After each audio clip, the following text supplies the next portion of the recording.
Saya keliru lah. Kadang-kadang kata pecah geran, ada tu pula kata pecah lot dan tak kurang juga pecah bahagian. Apa sebenarnya ni? Sebelum kita bincangkan mengenai istilah-istilah pecah ini, mari kita fahamkan dulu maksudnya satu persatu. Assalamualaikum.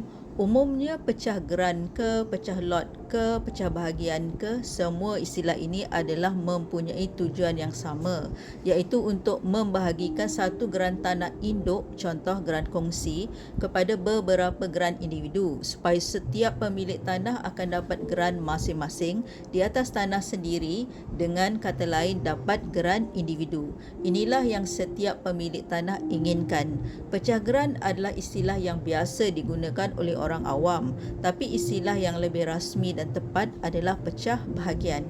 Pecah lot juga mempunyai tujuan yang sama, iaitu untuk dapatkan geran individu, tapi biasanya lebih pada pembangunan tanah lot di mana owner tanah memecahkan tanah mereka yang besar kepada lot-lot kecil dalam urusan kerja-kerja pembangunan tanah lot, di mana proses ini juga disebut pecah sempadan tanah.